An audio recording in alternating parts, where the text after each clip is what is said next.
What's going on, guys? Xtremis Models here, back at you with another video. In today's exciting episode, we're going to be doing an update on the 1970 Plymouth AAR Cuda Pro Mod drag car. This one's been on the bench for a long time.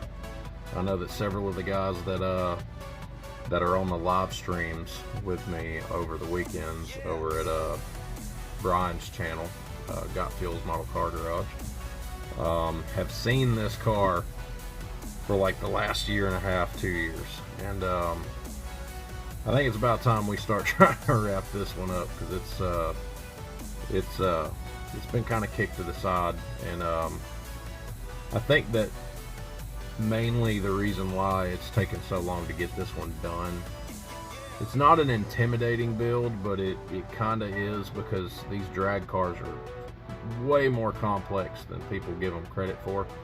You know, going in a straight line is obviously a lot easier than going around corners and stuff, but there is a lot that goes into building a drag car,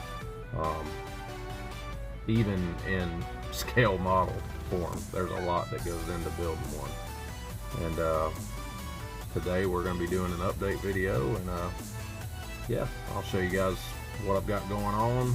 I'll show you guys where we're going with it, and this video will be quite a bit more detailed than the last bench update video that I did, which featured this car. So yeah, let's get on into it, guys. Alright guys, so let's get on into the video. As you can see, we are in pieces right now, and boy, we got some work left ahead of us to get this one wrapped up. So we're going to start with the chassis. This is a complete scratch built chassis that I did out of .080 styrene rod. I'm not necessarily sure it's 100% correct, but to build this chassis, I found a guy on eBay. Listen at me. I found a guy on Facebook who had uploaded a series of photographs, and he shows you how to build this chassis in some very detailed step-by-step photographs, and that's what I went off of. The wheel tubs are from, I can't remember if they're from the Jukebox Ford kit or the Morrison Camaro, but yeah, they're all glued in place, and what I want to do is figure out eventually how to set these chassis up where the bottom of the floor pan lines up with the rocker panel on the body that you're going to be building. I think you got to go in and cut the fenders and the hood and all that stuff off, and then you just line it up with the rocker panel back here and the A-pillar. So, but yeah, that's pretty much that's where we're at with the chassis. We still got some more tubing to add. We've already made the dash. You know, some of the interior components are already completed, like the dash here with the Holley EFI. There'll be some nice switches and stuff put on this once it's ready to go together. But if you guys got any pointers on how to build a better chassis, or where I can go to really look at some more detailed photographs, that would be greatly appreciated. One of the questions that I've gotten from some of the guys on the live streams is where I got this rear end. This entire rear end is a 3D printed rear end set with some really nice photo etch parts, and these came from futureattraction.com. As you can see, the rear end has been mocked up using wire. When this car goes together, these links will be held in by tiny little screws that come with the kit. Definitely nervous about that. For sure nervous about it. Those are some tiny little pieces, and hopefully I can get them in there without dropping something. The rear shocks and springs are scratch built. I know they're not perfect, but you know, they're gonna work. I think they'll look good once they're all detailed out and finished.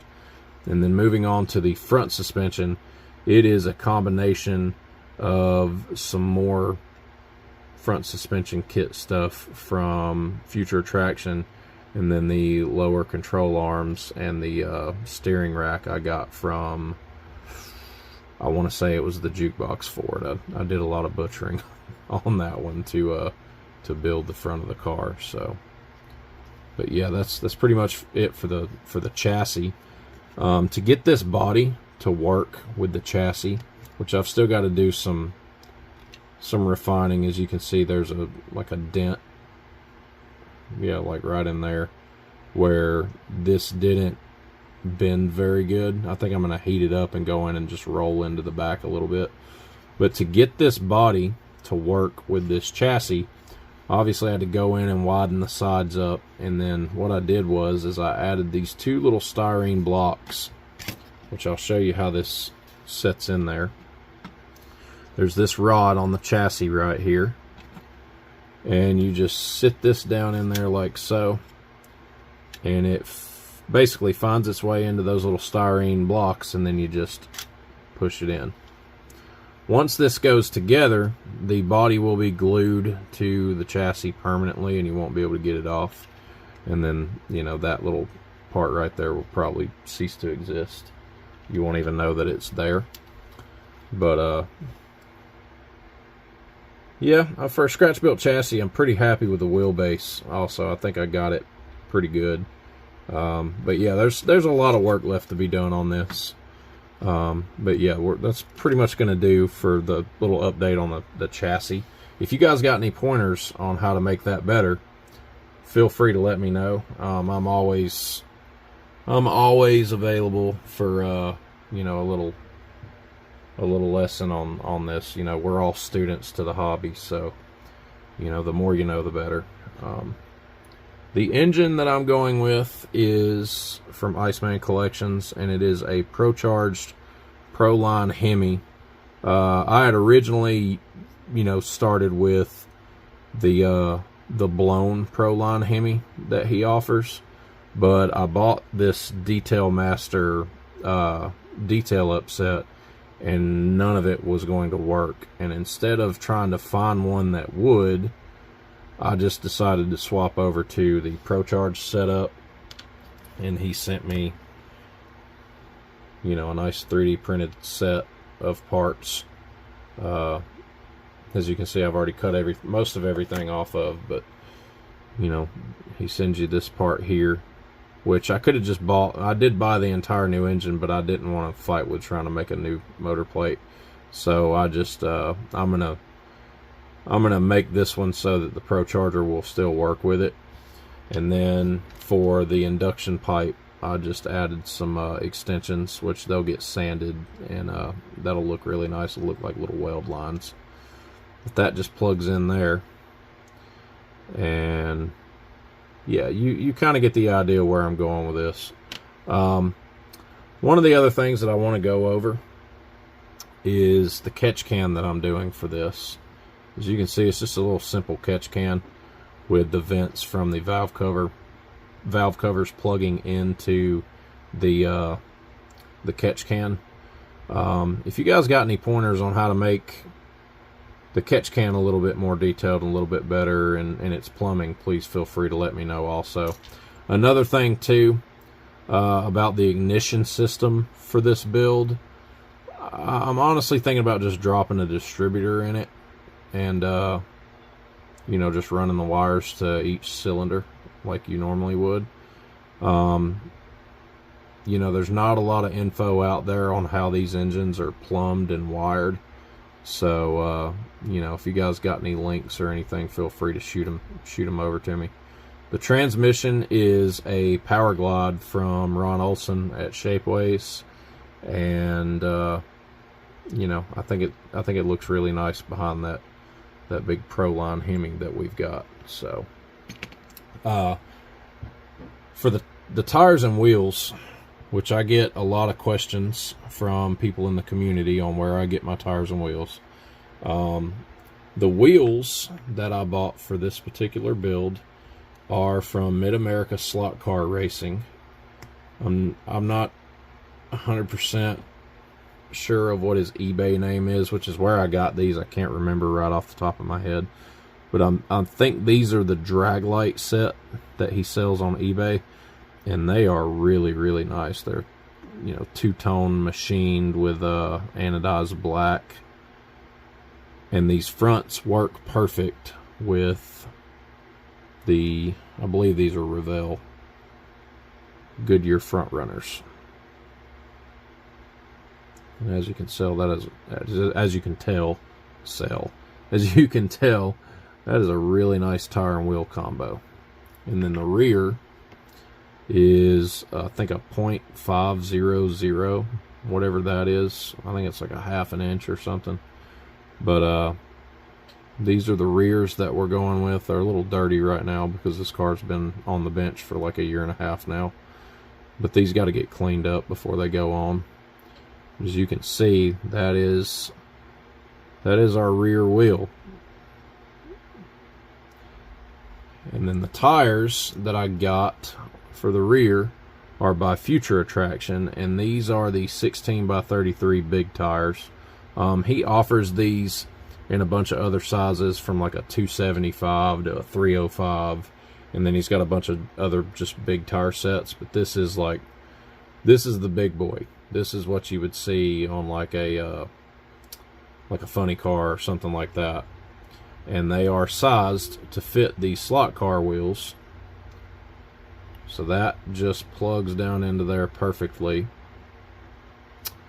And you can see the back. There's a little bit of overlap on the tire, but you know, you can adjust the wheel inside the face of the tire just a little bit, and you can close that gap up. And once these go on, you know, they're gonna look really good. I'm really happy with that. But that's where I've been getting my tires and wheels from, mainly just Mid-America Slot Car Racing. I have gotten some tires, or excuse me, I've gotten some wheels from Dancing Bear Scale Components before. I believe that wheel set is on the 70 drag truck, if I'm not mistaken. But yeah, that's going to do it for the tires and wheels. We'll go over our to-do list real quick. As you guys can see, it is very full. There's a lot to do on this particular car. If you see something on this that we can make better, please feel free to let me know. One of the things that I want to add a little bit more detail to is this motor plate. I'm going to add some really nice bolt detail up the sides where it looks like it's bolted in. And you know, back to the catch can detail, we'll be doing a little bit more detail to that as well. Let's see. We got to finish up the Pro Charger setup. Where is it? Where did I lay that thing? I don't know. Don't have a clue. I know it's laying around here somewhere. When I find it, I'll show it to you guys. You're all on the fly with me here. There it is. Yeah. We got to add some more detail to the Pro Charger, like the blow-off valve, and we're going to plumb everything so it'll have the all your lines. But yeah, that's some really nice Pro Charger detail. Joel over at Iceman always prints some really nice stuff. We got to do our parachutes also. These are from 3D Scale Parts, and it's just the fronts of the parachute itself. He leaves it up to you to build the back, which kind of helps out because then you can just go and design them however you want them. But we're going to be doing a twin parachute setup with the little release pins in them and a nice rod going into the back of the car. But as you can see, those are just awesome detail in them. These paint up really nice too. I've got them on some other vehicles of mine.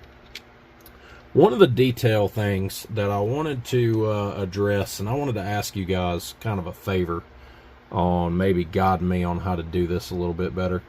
As you can see, the front windshield for this kit is cracked. It was like this out of the box. I could go and, you know, go through the whole spiel with contacting Revell and having them possibly send me another windshield. I could buy another kit and you do something crazy with the remaining Cuda body that I'll have left over. Or I could go the scratch-built Lexan route, you know, the polycarbonate windows that you see on these cars these days. And what I wanted to ask you guys was, like, for example, we'll do it on the passenger side window. What I've done is I've cut out this, like, bezel, if you will. And it isn't perfect yet. As you can see, I've got to go in and really shape it and make it look nice. I've cut out this little bezel that fits on the inside of the body of the car. And then what I went and did afterwards was I traced the shape of the window to a piece of clear styrene. And then what you do is you just lay it down in there. And as you can see, you got a, you know, nice Lexan window. If you guys have an easier method on how to make these windows, or where I can buy some that are already done, feel free to let me know, because these things are a pain in the butt to make. As you can see, I've already made one for the front. Again, these are not perfect. They're just roughed out. They need to be cleaned up. But if you guys have any pointers on how to do that, that would be greatly appreciated. One of the last things I want to go over with the update video is the original engine, like I said, was going to be a regular blower motor style setup with a top hat and, you know, a nice big Roots style blower. And I was going to try to use as much of the original AAR hood as I possibly could, to the point where I'd even left the scoop, you know, that nice recessed scoop that you see here. A lot of that was going to still be visible on the original hood. But now, because we're going with a totally different intake setup, we're not going to be able to use this. Instead, I'm going to build a really big hood scoop to go over this. As you can see, I've already marked up my lines back here for the width and up here. I went and bought a while back ago. I went to eBay and bought a 70 Cuda Outlaw hood, and I should have, you know, maybe asked this guy if this was a 24th scale or a 25th scale hood. And as you can see, it's nowhere near the right size. So this is a 25th scale hood, and this is a 24th scale car. This hood would not have worked anyway, because if you look on the engine at the breathers for the valve covers, which attach to your catch can,